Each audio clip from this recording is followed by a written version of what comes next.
কৃষ্ণ কৃষ্ণ কৃষ্ণ হরে হরে হরে রাম রাম রাম হরে হরে শ্রী গুরু প্রেমানন্দ সীতানাথ নিতাই গৌর হরি বল শ্রী গুরু প্রেমানন্দ সীতানাথ নিতাই গৌর হরি বল শ্রী গুরু প্রেমানন্দ সীতানাথ নিতাই গৌর হরি বল।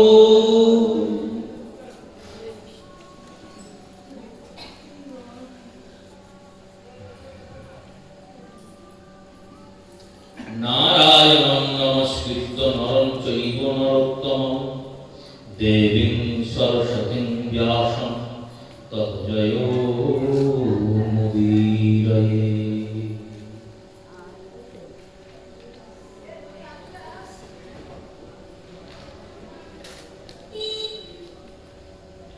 শ্রী শ্রী গৌর গোবিন্দ মকরন্দ মাধুর্য লীলালব্ধেষু সজ্জন বৈষ্ণব বৃন্দ শ্রদ্ধেয়া মাতৃমণ্ডলী চরণে প্রণাম পূর্বক অদ্যকাল শ্রী হরি কথা শ্রী গোবিন্দের কথা শ্রী গোবিন্দের প্রকাশ স্বরূপ শ্রী গোবিন্দের দ্বিতীয় স্বরূপ কলি কলেশ নাশকারী অপার সংসার পারকারী ব্যাস রচিত সুখমুখ উদ্গারিত ভাগবত অমৃত আস্বাদনের সূচনা করছি। অদ্যকাল ভাগবতীয় কথার বিষয় শ্রীমদ্ ভাগবতের প্রথম স্কন্ধের প্রথম অধ্যায়ে নৈমিষারণ্যে কলিযুগের প্রথম চরণে ৭,০০০ ঋষিগণ একত্রিত হয়েছেন যজ্ঞ করার জন্য। যজ্ঞের উদ্দেশ্য কি? যজ্ঞের উদ্দেশ্য কলিযুগের মানুষের মঙ্গল। সেই যজ্ঞে ১০০০ বর্ষব্যাপী সহস্র বর্ষব্যাপী যজ্ঞ, ১০০০ বছরের যজ্ঞ। আর এই ১০০০ বছরের যজ্ঞের প্রতিদিন ব্রহ্ম মুহূর্তের পর সূর্য উদয় থেকে সূর্যাস্ত অবধি যজ্ঞের আহুতি প্রদান করেন ঋষিগণ। সূর্যাস্তের পর সন্ধ্যার সময় প্রতিদিন হরি কথার আস্বাদন হয়।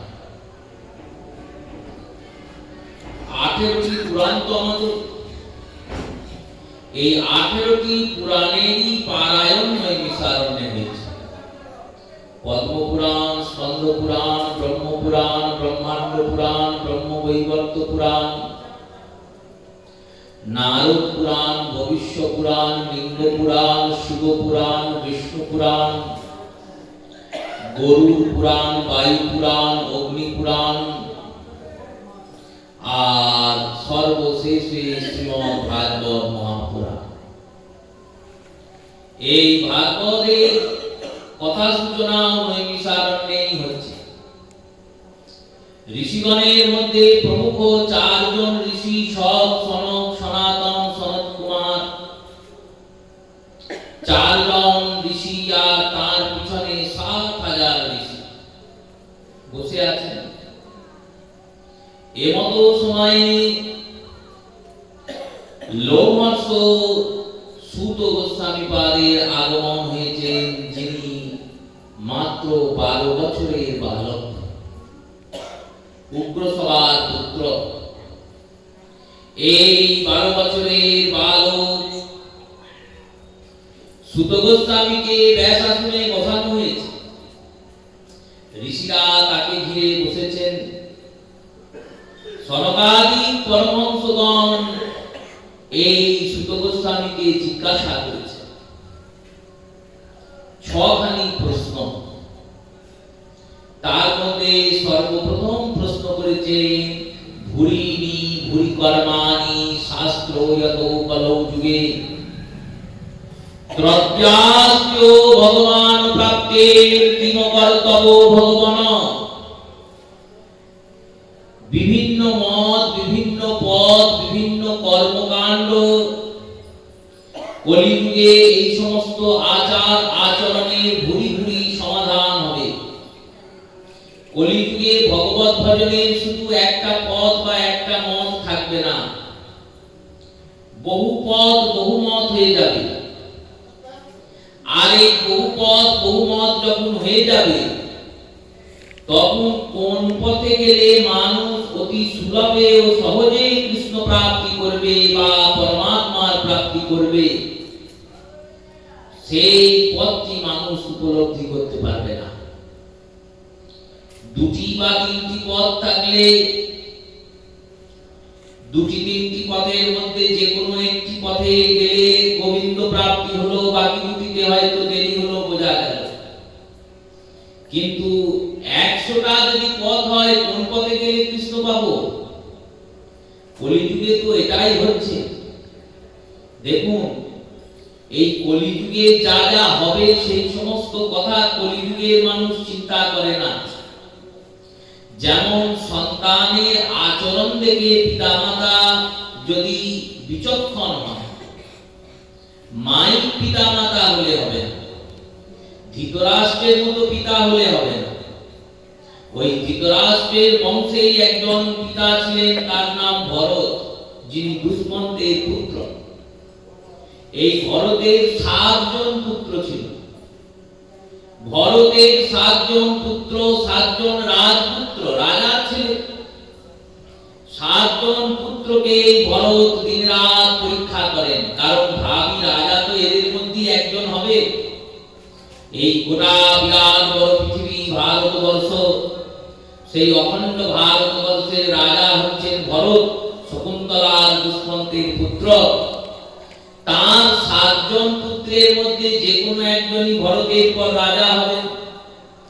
রাজার কর্তব্য শুধু রাজ্য পালন, প্রজা পালন নয়।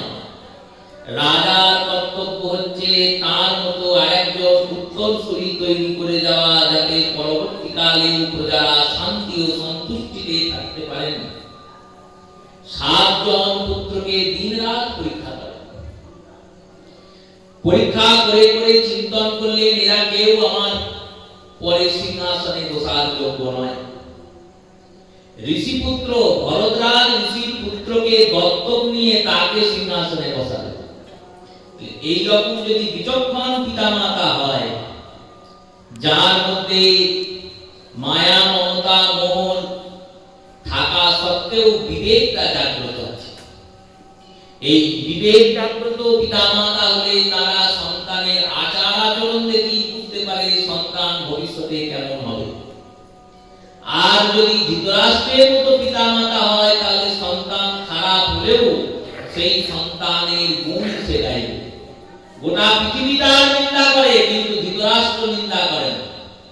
পুত্রময় অন্ধ, সেই যুগে ওই ছোট শিশুর আচরণ দেখে যেমন পিতামাতা বুঝতে পারে যে এই শিশু ভবিষ্যতে কেমন হবে, বিচক্ষণ হলে, তেমনি সত্য ত্রেতা দ্বাপর এই 3 যুগে কলিযুগের কথাই হয়েছে। কলিযুগ আসবে, আর কলিযুগের মানুষদের কি পরিণতি হবে? কারণ এই যুগটা তো খারাপ যুগ না।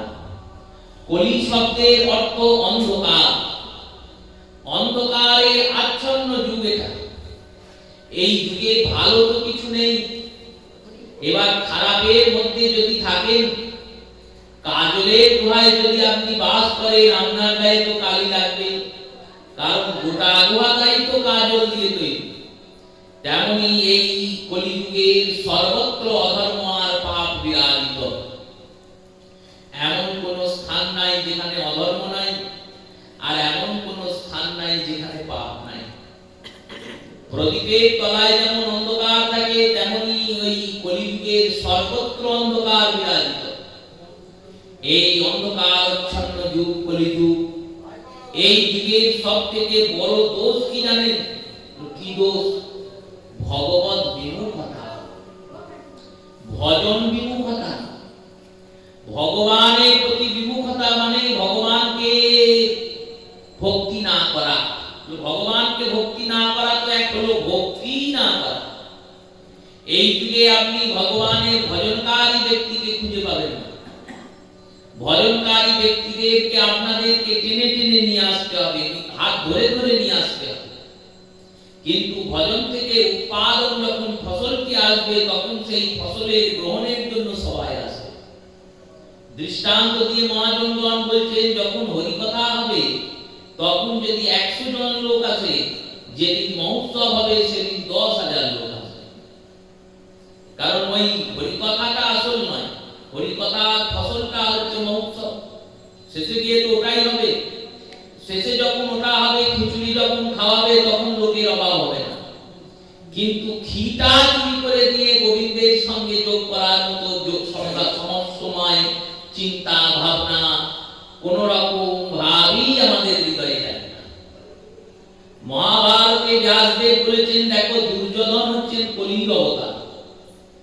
মহাভারতের যে মূল খলচরিত্র দুর্যোধন, ইনি হলেন কলির অবতার। কেন না, দুর্যোধন ভগবান কৃষ্ণকে বলছেন, শোনো কৃষ্ণ, জানতি কি ধর্ম যত্র, আমি জানি ধর্ম কি আর অধর্ম কি আমি জানি, কিন্তু আমার মন ধর্ম করবে এই ইচ্ছাটাই আমার মনে জাগে না। তুমি যতই আমাকে বলো কৃষ্ণ ভজন করতে, কৃষ্ণ ভজন করব এই ইচ্ছাটাই আমার জাগে না। এক বৈষ্ণব আসছেন স্নান করতে, গঙ্গা স্নান করতে। এক বৃদ্ধা বসেছিলেন, দেখছেন ওই রাস্তা দিয়ে বৈষ্ণব প্রতিদিন আসেন গঙ্গা স্নানে, আর প্রতিদিনই কেউ যদি দেখা হয় তাকে প্রণাম করেন। বহু বড় বড় ধনী ধনী ব্যক্তি, বহু প্রতিষ্ঠিত ব্যক্তি, বহু সুখ্যাতি সম্পন্ন ব্যক্তি প্রণাম করেন। এবার আমাদের যখন আমরা দেখি যে দেখো এত বড় লোক মানুষ প্রণাম করছে, তাহলে লোকটার মধ্যে কিছু আছে। এত নামী মানুষ প্রণাম করছে, তাহলে লোকটার মধ্যে কিছু আছে। প্রেমানন্দ বাবা তো আর বৃন্দাবনে আজকে থেকে নেই, কবে থেকে আছে কেউ জানি না। কিন্তু এই 2-4 বছরে কয়েকজন গিয়ে তার সান্নিধ্যে বসেছেন বলে তার প্রেমানন্দ বাবা ভগবান। ওরকম ভগবান বৃন্দাবনের প্রত্যেক স্থানে স্থানে আছে, তাদের কাছে এখনো কেউ যাচ্ছেন না, তাই ভগবান মানে সেই রূপে ওই বৈষ্ণবকে সবাই প্রণাম করে। বৃন্দা ভাবছে তাহলে ওর মধ্যে কিছু আছে, ওকে প্রণাম করলে আমারও কিছু মঙ্গল। এইবার তিনি ওকে প্রণাম করেছেন। বৃদ্ধাকে জিজ্ঞেস করছেন বৈষ্ণব, আজকে ঘাটে লোক নেই, কম লোক। বৃদ্ধা প্রণাম করেছে, বললেন মা তোমার বয়স কত হলো? তিনি বললেন আমার বয়স হয়েছে 4-20। 4-20 মানে 80। সন্তান আদি কজন আছে? বলল 2 ছেলে। 2 ছেলের বাড়িতে থাকে। তুমি কোথাও থাকো? বলল আমি ঘাটে পড়ে থাকি, আমাকে বাড়িতে জায়গা দেয়নি, ঘাটে ফেলে রেখে দিয়েছে, এখানেই থাকি। কি করে চলে সারাদিন? লই যারা আসে তাদের কাছে ভিক্ষা চাই, যদি কেউ ভিক্ষা দেয় তাহলে ভিক্ষার অন্ন দিয়ে চলে যায়। কি বলে ভিক্ষা চাও? বৃদ্ধা বলছেন কেন আমাকে দুটো খেতে দেবে, আমি খুব গরিব, আমি আমার ছেলেরা দেখে না, এইসব বলে ভিক্ষা চাই। এই বৈষ্ণব বলছেন ঠিক আছে মা, দেখো কর্মের ফল অনুযায়ী তুমি এখানে এসেছো, কর্মের ফল ভোগ করছো, আমিও কর্মের ফল ভোগ করছি, সবাই কর্মের ফল ভোগ করছে। যে মালপোয়া খাচ্ছে সেও কর্মফল ভোগ করছে, আর যে ক্ষুধার্ত হয়ে জল খেয়ে রাত্রে ঘুমাচ্ছে সেও কর্মের ফলই ভোগ করছে। কিছু করার নেই, কর্মের ফল ভোগ করছো। ভিক্ষার জায়গায় তোমাকে গোবিন্দ দান করিয়েছে, ভিক্ষা চাইছো, ঠিক আছে। এই সব না বলে তুমি তো ভগবানের নাম করে ভিক্ষা চাইতে পারো, যে জয় নিতাই যদি নিতাইয়ের নামে কিছু দেন, জয় গৌর গৌরের নামে যদি কিছু দেন, কি হরে কৃষ্ণ জয় রাধে যে কোনো একটা নাম বলে ভিক্ষা চাইতে পারো। তাহলে মুখ দিয়ে নামটাও উচ্চারণ হয়, তোমার নাম উচ্চারণে তোমার পাপ ক্ষয় হয়, যিনি নাম শুনবেন তার পাপ ক্ষয় হয়, তোমারও মঙ্গল তারও মঙ্গল। আর গোবিন্দের নাম করে ভিক্ষা চাইলে দেখবে, যদি নিজের নাম করে চাও, যদি না পাও, গোবিন্দের নাম করে চাইলে গোবিন্দ ঠিক পাইয়ে দেবে, দেবেনি। কারণ আমরা তো সেই জাতির লোক, আমরা তো সেই পরিবার আছি, নিজের অনুভব থেকে বলছি। এবার এই বৃদ্ধা সব শুনলেন, শোনার পর বললেন বাবা আমি সব বলতে পারবো, কিন্তু ওই সব বলতে পারবো না। কেন? ওই জয় নিতাই জয় গৌর বলতে আমার খুব লজ্জা করে। এইটাই হচ্ছে কলিযুগ। কলিযুগে আমরা সব কিছু করতে পারবো, কিন্তু কৃষ্ণ ভজন আমাদের দ্বারা হবে না। হবে কি? হবে না। কেন? লোক কলি করতে দেবে না, কলি করতে দেবে না। এই কলিযুগে বহু পথ বহু মত হবে, কিন্তু আসল পথটা আচ্ছাদিত হয়ে যাবে, হারিয়ে যাবে, লুকিয়ে যাবে। সনকাদিক পরমহংসকে জিজ্ঞাসা করেছেন, সনকাদিক পরমহংস এই কারণে জিজ্ঞাসা করছেন, বলুন এই কলিযুগে আমরা কি করে অতি সহজে আর সুলভে গোবিন্দ পাবো? অতি সহজে পেতে হবে আর সুলভে পেতে হবে, মানে সবাই যেন সেই পথে যেতে পারে আর অতি সহজে যেন পেতে পারে। শুনলেন সুত গোস্বামী পাদ, 6টি প্রশ্ন হয়েছে। 6টি প্রশ্নের উত্তরে শ্রীমদ্ ভাগবতের মতো এত বড় শাস্ত্রের নির্মাণ হয়েছে। এই প্রশ্নের উত্তরটা দিয়েছেন সুখদেব গোস্বামী দিয়ে শ্রীমদ্ ভাগবতের একাদশ স্কন্ধে। কি উত্তর দিয়েছেন? না, উত্তর দিয়েছেন কৃতৌ ধ্যায়তে বিষ্ণুম ত্রেতায়ং যজতে মুখা দাপরে পরিচর্যায়ং কলৌ তদরি কীর্তনা। সত্যযুগে যে ভগবানকে ধ্যানের দ্বারা পাওয়া গিয়েছে, ত্রেতা যুগে যে ভগবানকে যজ্ঞের দ্বারা পাওয়া গিয়েছে, দাপর যুগে যে ভগবানকে পরিচর্যার দ্বারা পাওয়া গিয়েছে, কলিযুগে সেই ভগবানকেই হরিনামের দ্বারা পাওয়া যাবে। এটাই কলিযুগের ওই শতদোষকে ঢাকা একটা গুণ। কলিযুগের 100টা দোষ আছে আর একটা গুণ আছে। 100টা দোষের অন্ত নাই, কলির মতো খারাপ যুগ নাই, কিন্তু এই যুগের একটা গুণ আছে, শুধুমাত্র হরিনাম করলেই তুমি হরিকে পেয়ে যাবে, সংকীর্তন করলেই পাবে। শ্রীমদ্ ভাগবতের অন্ত শ্লোকে ওইটাই বলা হয়েছে, নাম সংকীর্তন যস্য কলৌ পরমনাশনম। এই কলিযুগে পাপ নাশকারী সবথেকে বড় যজ্ঞ হচ্ছে নাম সংকীর্তন যজ্ঞ। এবার নাম সংকীর্তন নিয়ে আমরা কিয়ৎ অংশ আলোচনা করব। নাম সংকীর্তন মানে দেখুন, সর্বপ্রথম কীর্তনকে আস্বাদন করুন। 9টি ভজনের অঙ্গের মধ্যে দ্বিতীয় ভজন অঙ্গের নাম কীর্তন। শ্রবণম কীর্তনম শ্রীবিষ্ণু স্মরণম অর্চনম বন্দনম পাদসেবনম দাস্য সখ্যশ্চ আত্মনিবেদনম। প্রহ্লাদজি তার পিতা হিরণ্যকশিপুরের কোলে বসে এই 9টি ভজন অঙ্গের উপদেশ করেছিলেন। বাবা জিজ্ঞেস করছেন প্রহ্লাদকে, ছোট্ট শিশুকে, তুমি তো বিদ্যালয়ে গিয়েছিলে পড়তে, দৈত্য শিক্ষার অধ্যয়ন করতে গিয়েছিলে। ষণ্ড আর মার্কণ্ড নামক 2 জন পুত্র শুক্রাচার্যের।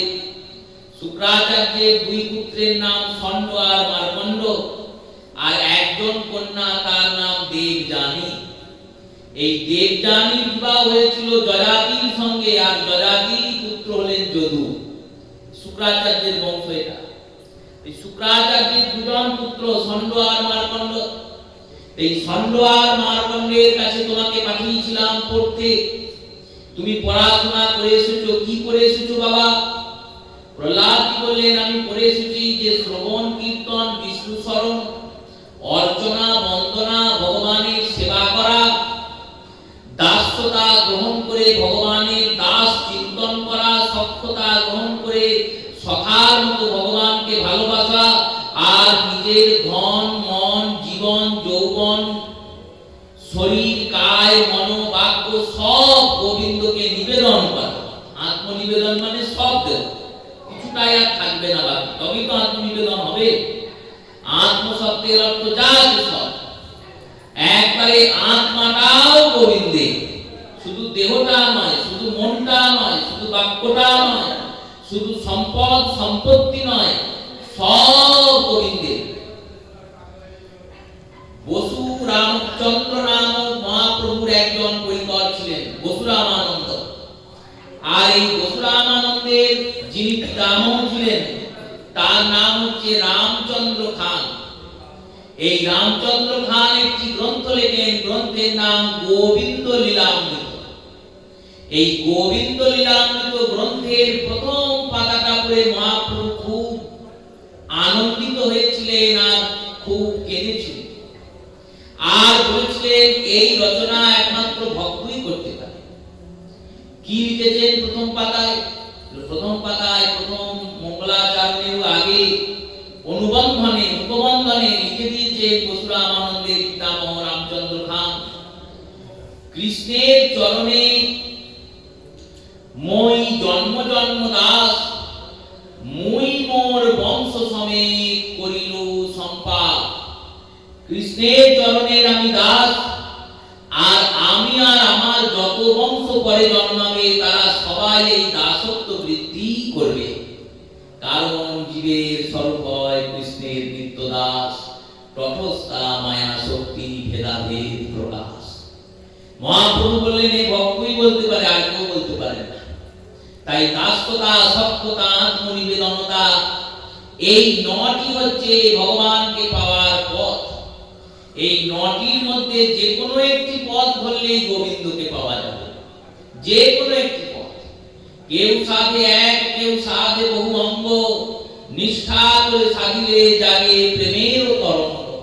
মহাপ্রভু বলছেন চরিতামৃতে, রামানুজাচার্য সন্ন্যাসী বর্গদের দক্ষিণ ভারতে গিয়ে আচার্যগণ এসেছেন প্রভুর কাছে সিদ্ধান্ত করতে।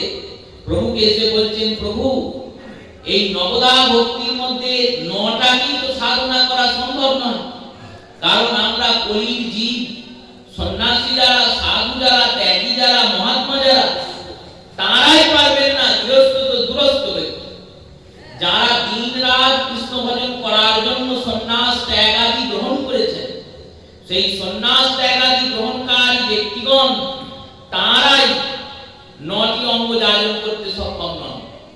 তারা শ্রবণ কীর্তন, বিষ্ণু স্মরণ, অর্চন বন্দন এতদূর না হয় করলেন, দাস্য সক্ষ আত্মনিবেদন এই তিন জায়গায় গিয়ে আটকে যাচ্ছেন। আত্মনিবেদন করতে গেলে বিরক্ত সন্ন্যাসী হতে হবে, মাধবেন্দ্র পুরীপাদের মতো সন্ন্যাসী, লোকনাথ গোস্বামীর মতো ত্যাগী হতে হবে, ভূগর্ভ গোস্বামীর মতো ত্যাগী হতে হবে, রূপ সনাতনের মতো ত্যাগ থাকতে হবে। সেই ত্যাগ কই? সেই সন্ন্যাস কই? মাধবেন্দ্র পুরীপাদ গিয়েছেন ব্রজে, ঘুরে বেড়াচ্ছেন, নাম করছেন দিনরাত, আর দিনরাত নাম করে বেড়াচ্ছেন, ঘুরে বেড়াচ্ছেন, ক্ষুধা লাগছে উদরে, কিন্তু কাউকে কিছু চাইছেন না। কেন? বললেন আমি যার নাম করি সে যদি এনে দেয় তবেই খাবো, নাহলে খাবো না। আমি তো তার হয়েছি, তাহলে আমার দায়িত্ব তো তার। তাহলে আমি যার নাম করি সে যদি এনে দেয় তবেই খাবো, নাহলে খাবো না। গোবিন্দ কুণ্ডের পাশে গিয়ে বসে আছে। তখনও গোবিন্দ কুণ্ড পুনরুদ্ধার হয়নি। একটা গাছ আছে, গাছের তলায় কমাল বৃক্ষের তলে গিয়ে মাধবেন্দ্র পুরীপাদ বিশ্রাম নিচ্ছেন। সূর্য অস্তাচলে যাচ্ছে, সারাদিন মানুষটার মুখে কোনো অন্ন যায়নি। ওই যমুনার জল পান করেছেন আর হরিনাম করে করে বেরিয়েছেন গোটা বৃন্দাবন। কারণ বৃন্দাবন বলতে তখন তো যমুনার গোবর্ধন ছাড়া আর কিছু ছিলই না। এক গিরিরাজ গোবর্ধন আর এক যমুনা, বৃন্দারণ্য। এই বৃন্দাবন কি কেমন ছিল না? বৃন্দাবন গোবর্ধন যমুনা পুলিনী নানি চ। ওই যমুনার পুলিন, যমুনার পূর্ব পার থেকে গোবর্ধন অবধি যত বন সমস্তটাই বৃন্দাবন। কোনটা নন্দগ্রাম, কোনটা বর্ষণা, কোনটা ছত্রবন, কোনটা কুমুদ বন, কোনটা খিদির বন, কোনটা বেল বন, কোনটা তাল বন, কোনটা তমাল বন, কোনো কিছুই নির্ধারিত ছিল না। সব কাঁটার ঝাড়। আর এই যমুনা থেকে গোবর্ধন, গোবর্ধনটা ছিল কারণ পর্বত, তিনি তো আর কোথাও সরানো নড়ানো যাবেন না, আবৃত হয়েছিলেন গোবর্ধন চারিদিকে কাঁটার বনে। সেই গোবর্ধনের তটে গিয়ে বসে আছেন। অস্তাচলে সূর্য। এক গোয়ালা এসছে দুটো ভাঁড় দুধ নিয়ে, আর দু ভাঁড় দুধ নিয়ে সে বলছে, ঠাকুর তোমার মুখটা বিষণ্ণ কেন? তুমি কি কিছু খেতে পাওনি সকাল থেকে? তিনি বলছেন আমি খেতে পাইনি নয়, গোবিন্দ আমায় খাওয়ায়নি। এ আবার কি কথা? দেখো আমি তো সব ছেড়েছি, ঘর ছেড়েছি, সংসার ছেড়েছি, সব জন মন যশ সব কিছু ছেড়েছি। কার জন্য? গোবিন্দের জন্য। তাহলে গোবিন্দ খাওয়ালে খাবো, না খাওয়ালে খাবো না। তিনি খাওয়াননি, তিনি আজ উপোস করাবেন, তাই আমি উপোস করে আছি। তাহলে তোমার ঠাকুর তো ভালো নয়, তোমার ঠাকুর তো ভারী নিষ্ঠুর, ভারী কঠোর। তিনি এরকম করে ভক্তকে কষ্ট দিচ্ছেন। বললেন না না, তুমি বুঝবে না। সন্তানকে যেমন মায়েরা অনেক দিন না খাইয়ে ঘুম পাড়িয়ে দেয়, সন্তানের শরীর ভালো নেই, আজকে যদি খাওয়ায় বদহজম হয়ে যাবে, তাই সন্তানকে না খাইয়ে জল খাইয়ে ঘুম পাড়িয়ে দিয়েছে, কাল খাবে। আরে না খেলে মরবে না একদিনে। তাই মা যেমন একদিন না খাইয়ে ঘুম পাড়িয়ে দেয়, মা কি সন্তানের প্রতি নিষ্ঠুরতা দেখায়? বললো না, এটা মমতার দ্বিতীয় পরিভাষ। এই ভাষাটা বুঝতে গেলে আগে ভালোবাসাটাকে জানতে হবে, তবে তো ভালোবাসা দিয়ে ভালোবাসা বোঝা যাবে। সন্তানকে যেমন মা না খাইয়ে অনেকদিন ঘুম পাড়ায়, একটা মায়ের মধ্যে যে মমতা আছে, এই অনন্ত কোটি জগতে যত মা আছেন তাদের হৃদয়ে যত মমতা আছে, সব মমতাকে যদি এক জায়গায় জড়ো করা হয়, সেই জড়ো করার পরে যে মমতার সমুদ্র হবে, সেই মমতার সমুদ্রটা গোবিন্দের মমতার সমুদ্রের কাছে এক বিন্দুও হবে না, এক বিন্দুও হবে না। ভগবানের মধ্যে এত মমতা আছে। সেই কারণে তমেব পিতা চ মাতা তমেব, তুমি পিতা তুমি মাতা। কেন? মায়ের মমতা সন্তান ভূমিষ্ঠ হওয়ার পর থেকে সূচনা হয়, আর সন্তান গর্ভে আসা থেকে গোবিন্দের মমতা সূচনা হয়। গর্ভে আসা থেকে সন্তানকে রক্ষা করেন গোবিন্দ, তার খাবার পৌঁছিয়ে দেন গোবিন্দ, আর সন্তান ভূমিষ্ঠ হওয়ার পরে মায়ের যে পয়োধর থেকে স্তন দুগ্ধ পান করেন, সেই স্তনের দুগ্ধের সঞ্চার গোবিন্দ করেন। এতটা ভালোবাসেন গোবিন্দ। তাই উনি হয়তো আজকে আমায় খালি পেটে রাখবেন, তাই খাবার জোটাননি। গোয়ালা বলছেন, দেখুন আমাদের এই ব্রজের দেশ হচ্ছে রাধারানীর দেশ, রাধারানীর দেশে কেউ অভুক্ত থাকে না। তুমি অভুক্ত থাকলে রাধারানীর কলঙ্ক হবে। আমি দুধ বেচতে গিয়েছিলাম, 2 ভাঁড় দুধ এখনো বিক্রি হয়নি। এই দুধ তো বাড়ি নিয়ে গিয়ে আমাকে ছানা কাটতে হবে, তার থেকে ভালো দুধ দুটো তোমাকে দিয়ে গেলাম। এই 2 ভাঁড় দুধ খেয়ে তুমি তোমার উদর তৃপ্তি করো, আমার বৈষ্ণব সেবা হবে, আর রাধারানীর দেশে তোমাকেও অভুক্ত হয়ে শুতে হবে না। বললেন বেশ, ভাঁড় দুটো ধুয়ে রেখে দেবে, কাল সকালে এসে আমি নিয়ে যাব। 2 ভাঁড় দুধ দিয়ে চলে গিয়েছেন গয়লা। তিনি পরম সন্তোষে দুগ্ধ পান করেছেন। দুগ্ধের স্বাদটা অপূর্ব, অকৃত্রিম, অপ্রাকৃত, প্রাকৃত দুগ্ধের স্বাদ নয়।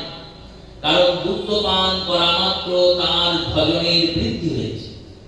ভজনের বৃদ্ধি হচ্ছে কি করে বোঝা যাবে? গৌরাঙ্গ বলিতে হবে পুলক শরীর, আর হরি হরি বলে নয়নে করিবে নীর। যখন আপনার হৃদয়টা কৃষ্ণকে পাওয়ার জন্য ব্যাকুল হবে, আর ব্যাকুল চিত্তে যখন নেত্র থেকে কৃষ্ণের জন্য ব্যাকুলতায় উৎকণ্ঠায় অশ্রুপাত হবে, তখন জানবেন কৃষ্ণ ভজন বৃদ্ধি হচ্ছে। কেমন অশ্রুপাত? দৃষ্টান্ত দিলেন মহাজনগণ। বললেন সন্তান অনেক দূরে আছে, মা চিন্তা করছে যদি একবার সন্তানকে বহুদিন দেখি নাই, যদি একবার দেখতে পেতাম। এই দেখতে পেতাম চিন্তা করা মাত্রই মায়ের চোখে জল চলে। সন্তান চিন্তা করছে যদি আমি একবার বাড়ি যেতে পারতাম, অনেকদিন বাড়ি যাইনি। এই চিন্তা করা মাত্রই সন্তানের হৃদয়টা করুণাতে আর্তিত হয়ে গেল, ব্যাকুল হয়ে গেল। এই যে চিন্তন, এই চিন্তনে যেমন ব্যাকুলতা হলো, তেমনি যদি আমরা কৃষ্ণের জন্য ব্যাকুল হতে পারি, তবেই জানবেন কৃষ্ণের ভজন হচ্ছে, তবেই কৃষ্ণের ভজন। কৃষ্ণের জন্য ব্যাকুল হতে হবে, আকুল হতে হবে। আর এই ব্যাকুলতাটা যখন হবে, তখন কি হবে? তখন কি হবে জানেন? সন্তানের জন্য ব্যাকুল হলে আপনি সন্তানকে পাবেন। সন্তান আছে বহু দূরে, আপনি যদি সন্তানের জন্য কাঁদেন, আর কি সন্তান আসবে? আসবে না। 1 দিন 2 দিন তো সময় লাগবে, যদি ফোনেও বলেন যে খুব মন খারাপ করছে রে চলে আয়, সেও দুদিন পর আসবে। সন্তান যদি খুব কাঁদে মায়ের জন্য বাবার জন্য, তাকেও সে একদিন দুদিন পর পাবে। কিন্তু বিশ্বাস করুন, আপনি যদি গোবিন্দের জন্য ব্যাকুল হন, তৎক্ষণাৎ গোবিন্দ আপনার কাছে এসে দাঁড়িয়ে থাকবে। আপনার হৃদয় মন্দির আলো করে ভগবান দাঁড়াবেন, কারণ তিনি সবার থেকে কাছে আছেন। ওনার থেকে কাছে জগতে আর কেউ নেই, কেউ নেই। আমাদের সব থেকে কাছের লোক, আপন লোক হচ্ছেন গোবিন্দ, কারণ তিনি অন্তর আত্মায় বসে আছেন। বিশ্বের সবার অন্তরের আত্মাতে তিনি বসে আছেন। সেই ব্যাকুলতা রয়েছে মাধবেন্দ্র পুরীপাদের নাম করছে না, হৃদয়ে কৃষ্ণ কৃষ্ণ বলে কাঁদছে। কাঁদতে কাঁদতে ভোর রাত্রে তিনি তন্দ্রাচ্ছন্ন হয়ে পড়েছেন, নিদ্রাচ্ছন্ন হয়ে পড়েছেন। নিদ্রাকে গোবিন্দ দর্শন দিচ্ছেন, বলছেন কৈলাসে যে আমি গিয়েছিলাম, এই তুমি যেখানে আছো এর পাশে একটি স্থানে আমায় শ্রীনাথ রূপে আছি, আমাকে খনন করে উদ্ধার করো, আর উদ্ধার করে আমার সেবা প্রতিষ্ঠা করো। এইরকম মাধবেন্দ্র পুরীপাদের মতো যদি ত্যাগ থাকে, তারাও আত্মনিবেদন করতে পারে না, আর আমরা তো পৌঁছা। নবধা ভক্তি যাজন কলি মাইক জীবের পক্ষে করা সম্ভব নয়। আচার্যরা তাই মহাপ্রভুকে বলছেন, প্রভু এই 9টার মধ্যে কোনটা করবে জীব, কোনটা করলে কৃষ্ণকে পাবে?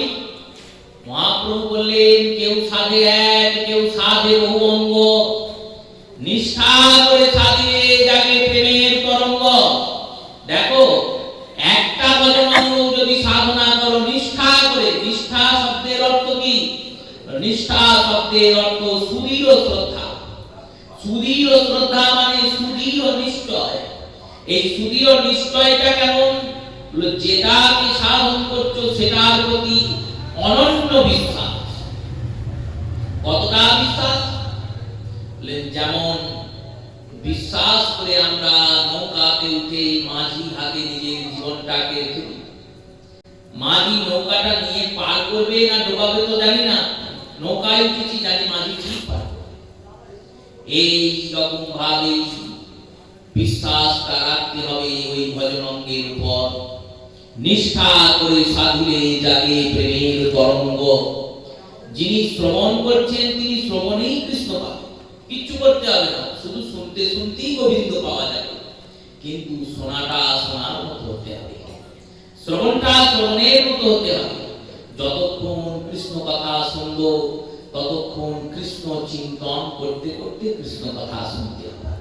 শুধু দেহটা কথাতে উপস্থিত থাকলে হবে না, দেহের সঙ্গে সঙ্গে মনটাকে উপস্থিত থাকতে হবে কথায়, যেন মনটা অন্যত্র বিচলিত না হয়ে যায়। এই মনকে স্থির করে হরি কথা শুনতে শুনতে আপনি হরিকে পাবেনই। ভাগবত সন্দর্ভ নামক গ্রন্থে শ্রীজীব গোস্বামী পাদ এই 9টা ভক্তির 9জন উদাহরণ প্রস্তুত করেছেন।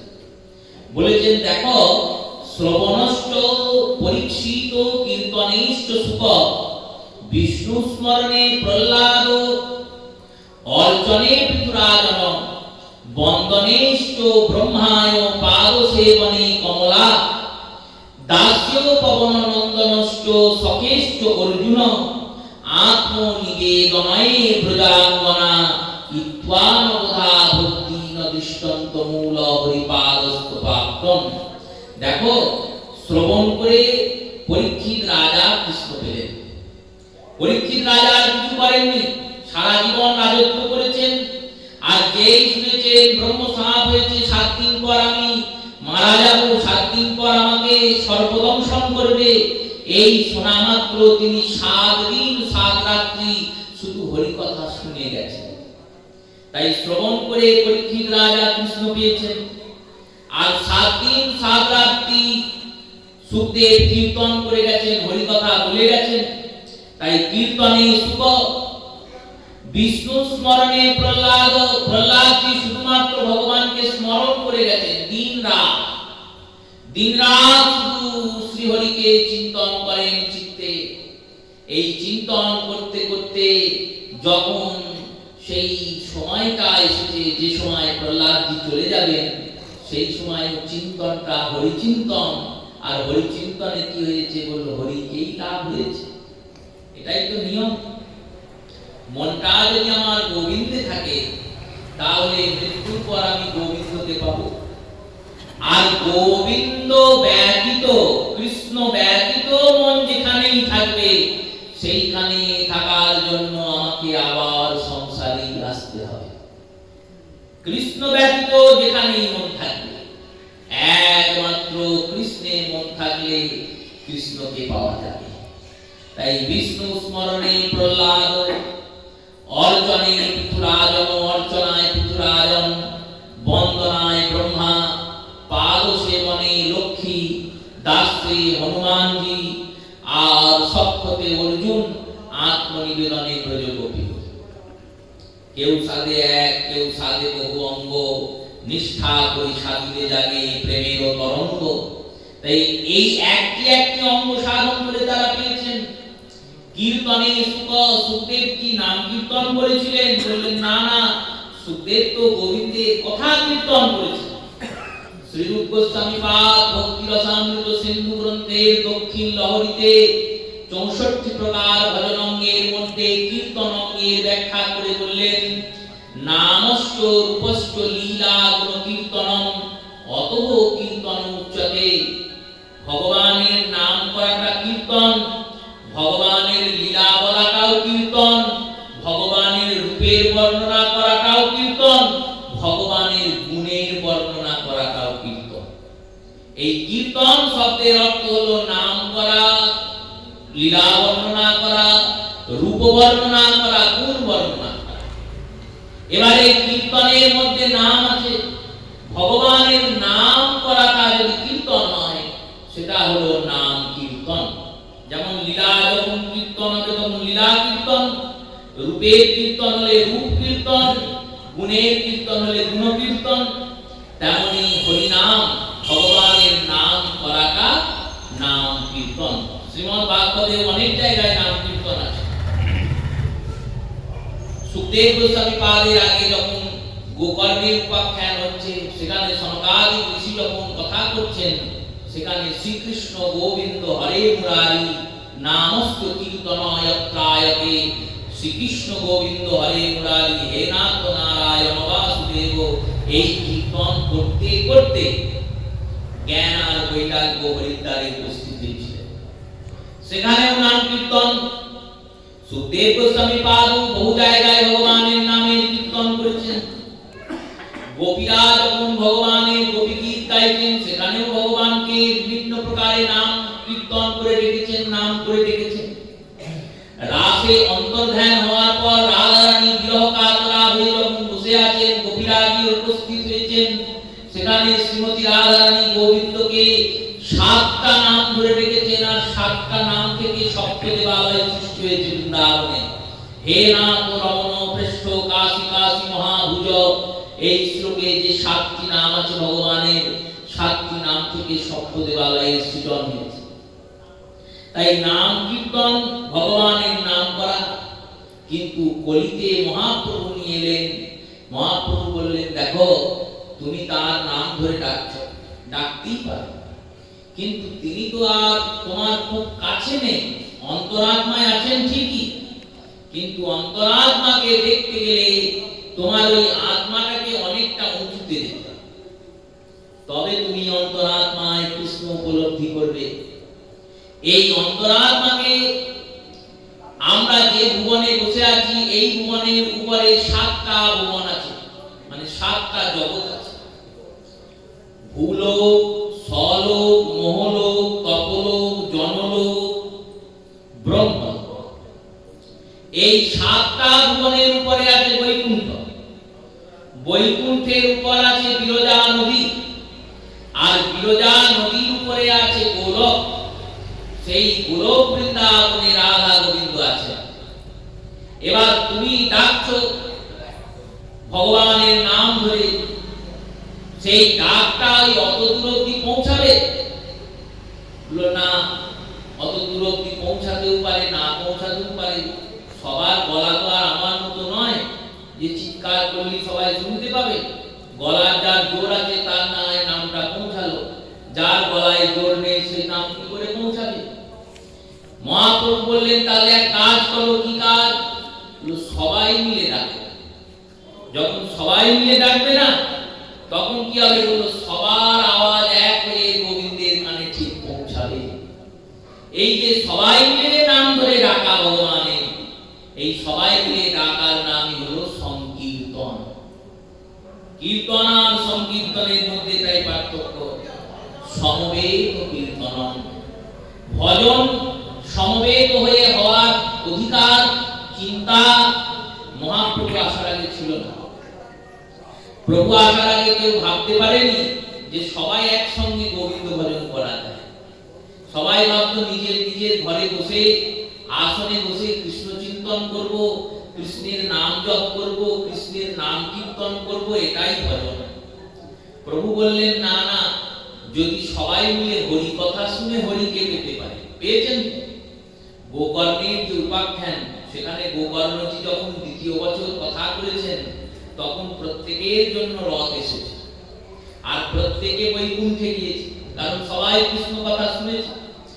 সবাই মিলে কথা শুনলে যদি কৃষ্ণকে পাওয়া যায়, সবাই মিলে কথা শুনতে হবে, তবে গিয়ে গোবিন্দকে পাবো। গোবিন্দের নামটা ধরে যদি সবাই ডাকা যায়, গোবিন্দের নাম ধরে সবাই ডাকলে তাহলে সবার আওয়াজ যখন এক হবে না, তখন সবার আওয়াজ এক হয়ে ঠিক গোবিন্দের কানে পৌঁছে যাবে। এই সংকীর্তনটাকে দান করবেন বলে স্বয়ং ভগবান এসেছেন জগতে, আর জগতে এসে এই মহামন্ত্র সংকীর্তন দিয়েছেন। দেওয়ার পর সবাইকে বলেছেন দেখো এই নাম দিলাম, এবার এই নাম দিনরাত জপ করো, দিনরাত জপ করো। আজ হইতে দিলাম আমি এই মহামন্ত্র, ইহার জপ করো সংখ্যা করি নির্বন্ধ। সংখ্যা নির্বন্ধ করে বা অসংখ্য হয়ে তুমি জপমালিকাতে করমালিকাতে সংখ্যা রেখে 108, 1008, 16 মালা 32 মালা করো।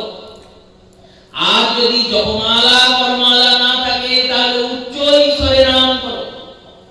এই নাম করতে করতে করতে করতে করতে করতে ঠিক তুমি কৃষ্ণকে পাবে। এই নামের মহিমা অপার। কেন বললেন? মহাপ্রভু বলছেন দেখো আমার যা শক্তি ছিল, নাম না কালী বহুধা নিজ শক্তি স্তর্পিতা নিয়মিত নস্মরে নকালহ। আমার যে শক্তিটা ছিল সেই শক্তিটা আমি নামের মধ্যে দিয়ে দিয়েছি। এই নামের মধ্যে দিয়েছি বলে নাম এত শক্তিবন্ত হয়ে গেছে। যে যুগগুলোতে নামের দ্বারা কৃষ্ণ পাওয়া যেত না, সেই যুগগুলোতেও নাম মহিমান্বিত। তাহলে এই যুগে তো নামের দিয়েই কৃষ্ণকে পেতে হবে। সত্য যুগে নাম করে তো কৃষ্ণ ভজন ছিল না, সত্য যুগে ধ্যানের দ্বারা গোবিন্দ ভজন। কিন্তু এই সত্য যুগে প্রহ্লাদজি ভগবানের নাম করতে করতেই ওই স্তম্ভের মধ্যে নরসিংহের দর্শন পেয়েছে। সত্য যুগের লীলা। আর ত্রেতাযুগে যজকে মখা যজ্ঞের দ্বারা ভগবান পাওয়া যেত, কিন্তু সেই ত্রেতাযুগে স্বয়ং রঘুপতি রামচন্দ্র তার প্রাণবল্লভা জানকীকে আনতে যাবেন। অগাধ সমুদ্র 100 যোজন বিস্তৃত, 100 যোজন বিস্তৃত সমুদ্রে কি করে পার হবেন চিন্তা করছেন রাম। শ্রীরামচন্দ্র চিন্তন করছেন, ভগবান চিন্তায় পড়ে গেছেন। ভক্তরা বলছেন কি করে পার হবে প্রভু? হনুমানজি বলছেন এক কাজ করলেই হয়। হনুমানজি আছেন যেখানে সেখানে রামের ভয় কি? রামের চিন্তাই বা কি? ইনি তো চিন্তা হরণ সংকট মোচন। হনুমানের নাম হচ্ছে সংকট মোচন। যেখানে সংকট থাকবে সেখানে হনুমানের চিন্তা করলে উনি সংকটের মোচন করেন। সংকট মোচন হনুমান।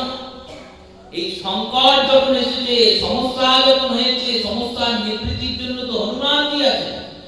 তিনি তো নিজের দেহকে এত বড় করতে পারেন যে সমস্ত বানর সেনাকে নিয়ে উড়ে গিয়ে লঙ্কায় পৌঁছে যেতে পারে। আর লঙ্কায় যুদ্ধ কিছুই নয় যে হনুমান লক্ষণ যখন শক্তিশালী পড়েছে, সেই শক্তিশালী পড়ার সময় সমস্ত দ্রোণগিরি পর্বতটাকে তুলে নিয়ে চলে এলেন। সেই হনুমানজি চাইলে লঙ্কাটাকেই তো তুলে নিয়ে রামের কাছে চলে আসতে পারেন, রামকেও লঙ্কায় দিতে পারেন, গোটা লঙ্কাটাই তো তুলে নিয়ে সে রামচন্দ্রের চরণে নামিয়ে দিতে পারেন, পারেন না? একটা পর্বত যিনি উড়িয়ে নিয়ে চলে এলেন হিমালয় থেকে লঙ্কায়, কোথায় হিমালয় কোথায় লঙ্কা, আর সেই হনুমানজি কি লঙ্কাটাকে তুলে নিয়ে রামচন্দ্রের কাছে যেতে পারেন না? সেই হনুমান, যে হনুমান গোটা লঙ্কাকে পুড়িয়ে ছাই করে দিয়ে এলেন, সেই হনুমানজি চাইলে কি এখনই রাবণকে তুলে নিয়ে এসে রামের চরণে বসাতে পারেন না? সব পারেন, কিন্তু ভগবানের লীলা চলছে। আর লীলা যখন চলে তখন লীলাকে ভগবানের সহায়তা করায় ভক্তের কর্ম। লীলা মানে নাটক, নাটক চলছে। এবার নাটকে সব অভিনেতাদের তো নাটক করতে হবে, তবে তো নাটকটা জমবে, নাহলে তো জমবে না।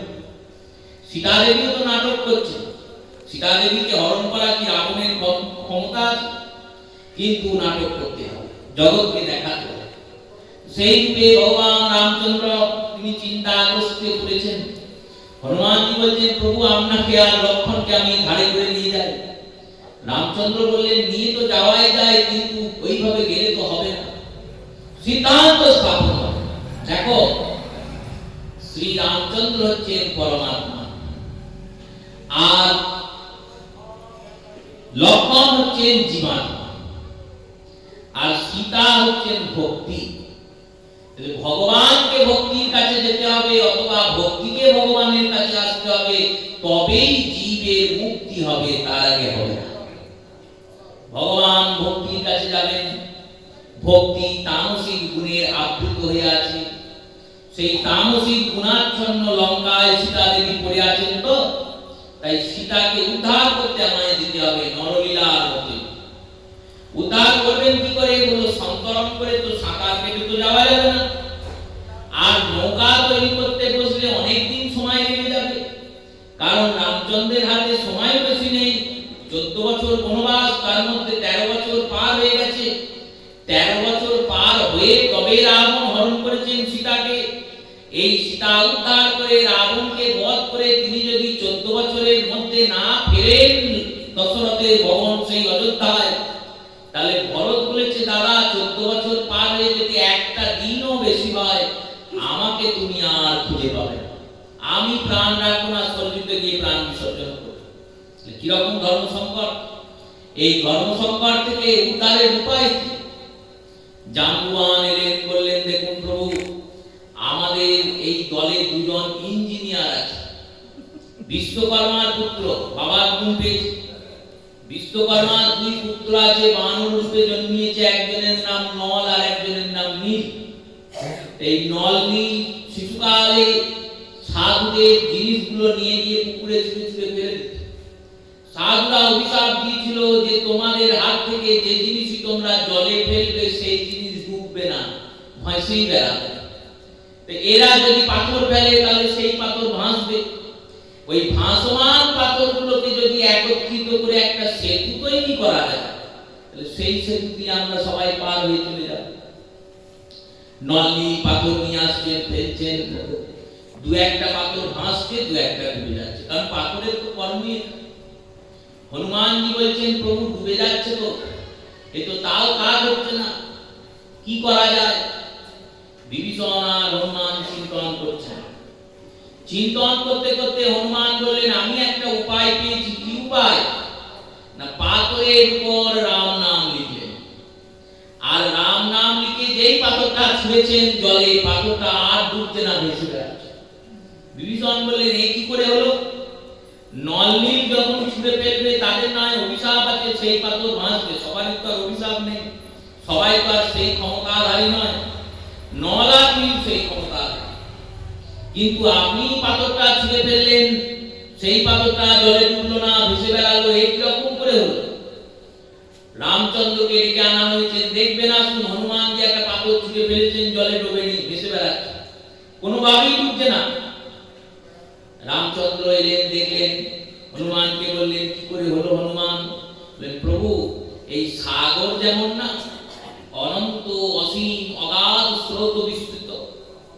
এই সাগরের মধ্যে বড় বড় পাথর কি বড় বড় পাহাড় ছুঁড়ে মারলেও সেই পাহাড় ডুবে যাবে, যত বড় পাহাড়ই হোক ডুবে যাবে, সমুদ্রের এত গভীরতা। কিন্তু পাথরের গায়ে আমি আপনার নাম লিখে দিয়েছি। এই সাগর যেমন অনন্ত অসীম, তেমনি এই সংসার সাগর অনন্ত অসীম।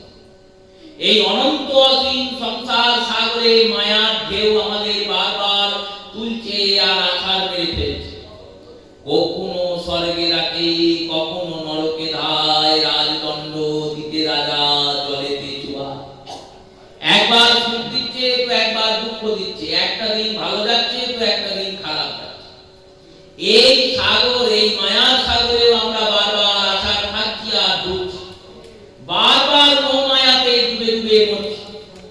এই ডুবে থেকে বাঁচার কি কোনো উপায় আছে? আমি চিন্তা করে দেখলাম, বিশ্লেষণ করে দেখলাম, যদি এই মায়ার সাগরে কেউ নাম আশ্রয় করে সে ডুববে না, সে ভেসে বেড়াবে। যদি মানুষ ভেসে বেড়ায় তাহলে পাথর ভেসে, পাথরে নাম লিখে দিয়েছি। পাথর যেমন ভেসে বেড়াচ্ছে, তেমন মানুষ যদি হরিনাম আশ্রয় করে সংসার সাগরে কখনো ডুববে না, সংসার সাগরে সে ভেসেই বেড়াবে। তাই ত্রেতা যুগে নাম মাহাত্ম্যের দেখুন কেমন প্রকাশ হলো। ত্রেতা যুগে ভগবানকে পার করালো নাম। নামের সাহায্য নিয়ে গোবিন্দ সীতা পেলেন, রামচন্দ্র সীতা পেলেন কার দ্বারা? হলো নামের সাহায্য নিয়ে। যদি নাম না থাকতো সেতু বাঁধা হতো না, আর সেতু বন্ধন না হলে রামচন্দ্র যেতেও পারতেন না। তাই নামের মাহাত্ম্য ত্রেতা যুগেও প্রচলিত। নাম মাহাত্ম্য তারপরেও প্রচারিত। তারপরে যখন সত্যভামা দান করতে বসেছেন ভগবান কৃষ্ণের সমান বস্তু, যত সোনা ছিল দানা ছিল সব এক হয়ে গেছে, কিন্তু কৃষ্ণের পাল্লা কিছুতেই উঠছে না। যখন এই কর্ম হচ্ছে সবাই বিস্মিত, কৌতূহলিত, লজ্জিত।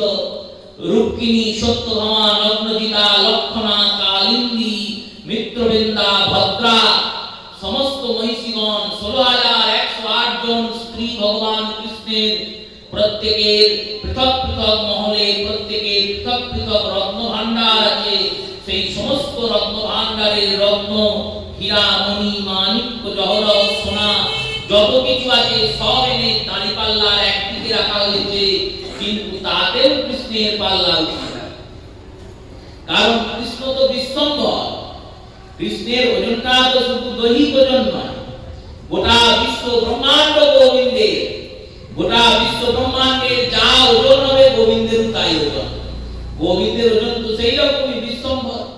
এই বিশ্বম্ভর গোবিন্দকে কি আর সোনা দিয়ে মাপা যাবে? সোনা দিয়ে ওজন করা যাবে না সোনা দিয়ে তোলা যাবে? কিছুতেই যখন কিছু হয়নি, বলরামের শরণাগত হয়েছেন রূপকিনী, চিন্তন করছেন ইনি গুরুদেব। বলরাম নিতাই তো জগৎগুরু। তাই বলরামকে গিয়ে বলছেন, প্রভু বলুন কি করে আমরা গোবিন্দকে ওজন করতে পারবো? গোবিন্দের সমান বস্তু পাবো কোথায়? ভগবানের সমান বস্তু না হলে তো পাল্লা সমান হবে না, আর পাল্লা সমান না হলে ভগবানের নিষ্কৃতিও হবে না। তাহলে ভগবানের সমান বস্তু পাবো কোথায়? বলরাম বললেন, আমি তো বলতে পারবো না, সাধুরা বলতে পারে। নারদকে ডাকলেন। নারদ দাঁড়িয়ে আছেন ওখানে, নারদেরই তো সব কাজ সাজিয়ে, তিনি তো এই সব সাজিয়েছেন। সত্যভামাকে বলেছেন, দেখো আমি একটা ব্রত করাবো, যে ব্রতটা যদি তুমি করতে পারো তাহলে ভগবান সব রানীর থেকে তোমাকেই বেশি ভালোবাসে। সত্যভামা বলেছেন, আমি রাজি। ব্রত করতে গেলে কি দরকার? না, পারিজাত ফুল দরকার। 1 মাসের ব্রত, প্রত্যেক দিন একটা করে পারিজাত ফুল দরকার। আর পারিজাত ফুল তো পৃথিবীতে হয় না, স্বর্গে হয়। প্রতিদিন স্বর্গে গিয়ে একটা করে পারিজাত ফুল আনা সম্ভব নয়। তাহলে কি করে ব্রত হবে? বলে এক কাজ করো, গাছটাকে নিয়ে চলে আসতে বলো। ভগবান কৃষ্ণকে সত্যভামা বললেন, প্রভু যদি তুমি আমায় ভালোবাসো তাহলে পারিজাত ফুলের গাছটা এনে আমার উঠোনে পুঁতে দাও। গোবিন্দ বললেন, কি হবে? ব্রত হবে। বেশ বেশ, তাই হোক। ভগবান গেলেন, ইন্দ্রের সঙ্গে যুদ্ধ করলেন, পারিজাত ফুলের গাছটাকে নিলেন, নিয়ে এসে সত্যভামার উঠোনে পুঁতে দিলেন। এবার 1 মাস ধরে প্রতিদিন ব্রহ্ম মুহূর্তে সত্যভামা ওঠেন, স্নান করেন, পারিজাতের একটি করে ফুল নেন, শ্রী হরি নারায়ণের অর্চনা করেন। দেখুন ভগবানের মায়া কিরকম জটিল। যিনি স্বয়ং নারায়ণ, তার পত্নী যিনি স্বয়ং পৃথিবী দেবী, তিনি আবার নারায়ণকে পাওয়ার জন্য নারায়ণের পুজো করছেন। এই রূপে 1 মাস পূর্ণ হয়েছে, ভগবানের ব্রত পূর্ণ হয়েছে। নারদ বললেন, ব্রত পূর্ণ হলো, তার দক্ষিণা দাও। আমি তো 1 মাস ধরে পুজো পাঠ করালাম, দক্ষিণাটা তো লাগবে। 7 দিন ভাগবত সপ্তাহের পরে ব্যাস পূজা হবে, তো ব্যাস পূজার দিন তো ভালো মতো ব্যাসদেবকে দক্ষিণা দিতে হবে। আর দক্ষিণা কেমন দিতে হয় বললে, যার যিনি কর্ম করছেন তার মন অনুযায়ী দক্ষিণা দিতে হয়। নারদ বললেন, সংকল্প করুন। সত্যভামা জল নিলেন হাতে। কি সংকল্প করবেন বলুন? সত্যভামা বলছেন, বলুন কি বলবো? না, আমি আমার পতিকে আপনায় দান করলাম। নারদের কথা শুনে সত্যভামা বলে দিয়েছেন, আমি আমার পতিকে আপনায় দান করলাম। সত্যভামা যে বলেছেন, বলার পর ভাবলেন, কি বললাম আমি তো পতির কাছে প্রিয় হব বলে এই ব্রত করেছি, পতিকেই কি দিলাম? নারদ বলছেন, কৃষ্ণকে বা দ্বারকাধীশকে বা দ্বারকার রাজকে ছাড়ো, কি আমার সঙ্গে চলো। এবার আর তোমার কাজ নেই, চলো। কৃষ্ণ বললেন, তুমি আমায় নিয়ে গিয়ে কি করবে? বললো, আমার একটা সেবক দরকার, গা হাত পা একটু ব্যথা করে, সারাদিন ঘুরে ঘুরে বেড়ায়। রাতে যখন আসবো হাত পা টিপে দেবে, তেল মালিশ করে দেবে, যখন স্নান করবো চানের জল এগিয়ে দেবে। গোবিন্দকে বলছেন এগুলো। গোবিন্দকে বলছেন, আমি এই জন্য তোমায় নিয়ে যাবো, চলো আমার সঙ্গে, আমার আশ্রমে গিয়ে থাকবে। ভগবান হাসছেন আর বলছেন, কিছু আর করার নেই, আমার বউ যখন তোমায় দান করে দিয়েছে তখন যেতেই হবে। ভগবান কুর্লি পান্ডা মারছেন, যাবেন নারদের সঙ্গে। খবর ছড়িয়ে গিয়েছে, সত্যভামা কাঁদতে কাঁদতে গিয়েছেন রুক্মিণীর কাছে, দিদি দেখুন এই ব্যাপার। নারদ আমাকে ছড়িয়ে বলিয়ে ভগবান কৃষ্ণের দান করলেন। রুক্মিণী দেখলে তো ভারী বিপদ, কারণ ভগবান কৃষ্ণ তো শুধু সত্যভামার পতি নন, 16,108 জন পত্নীর পতি তিনি। রুক্মিণী গেলেন, গিয়ে বললেন, এই দান ঠিক হলো না। কেন? আপনাকে সত্যভামা তার পতিকে দান করেছে। হ্যাঁ, কিন্তু আমি তো আর আমার পতিকে দান করিনি। আমার পতিকে দিয়ে যান, আপনার সত্যভামার পতিকে নিয়ে যান। নারদকে বলছে যে আমার যে বর তাকে দিয়ে যান, আর সত্যভামার যে বর দিয়েছে তাকে দিয়ে যান। নারদ বলছেন, আমার সঙ্গে চালাকি করছেন দেবী। এক কাজ করুন, ভগবানের 16,108টা পত্নী, 16,108টা টুকরো করুন, দিয়ে টুকরো করে প্রত্যেকে একটা টুকরো নিয়ে চলে যান, আর আমাকে একটা টুকরো দিয়ে দেন। তাহলে সমান ভাগ হয়ে যাবে।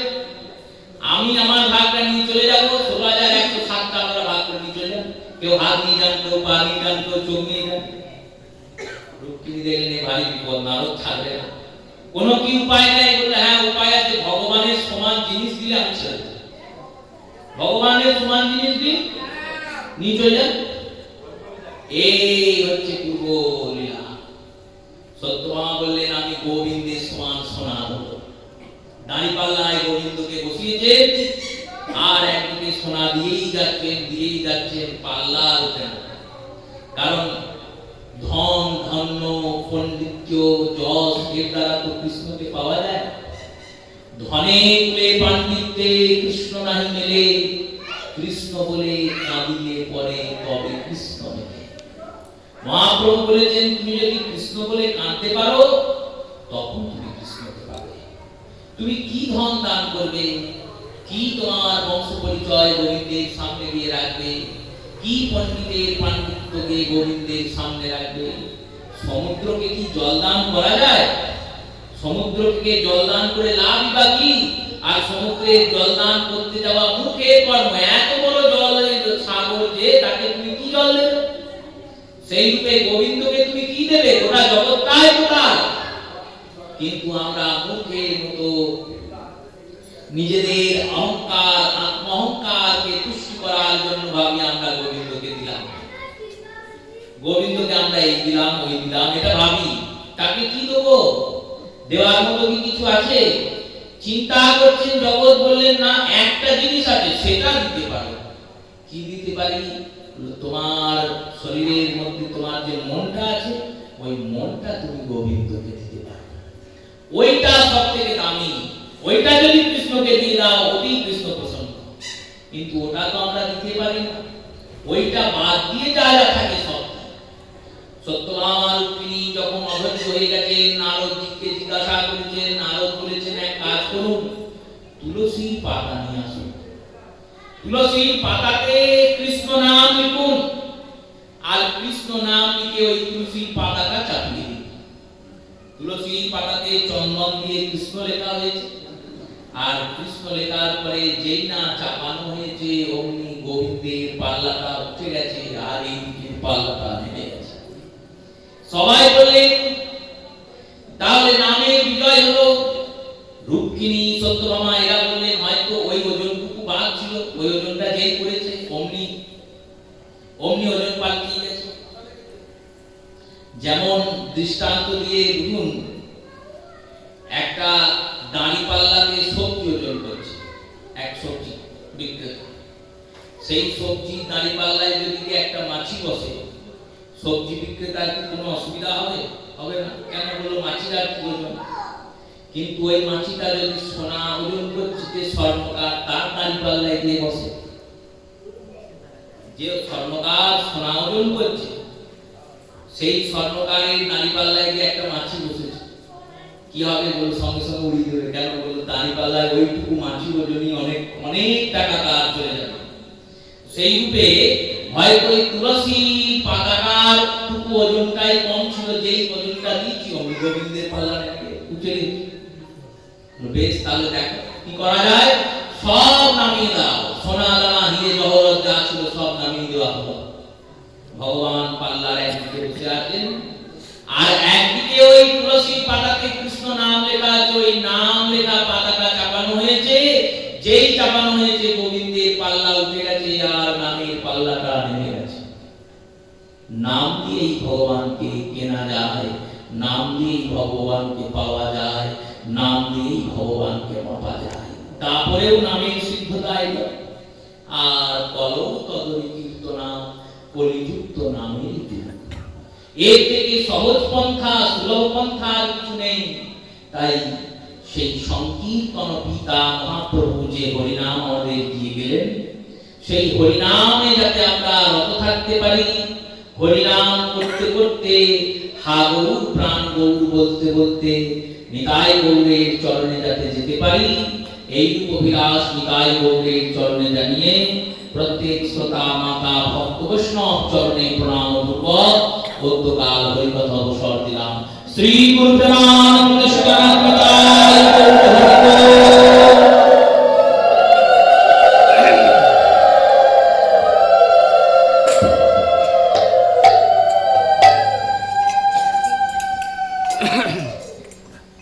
জয় জয় রাম।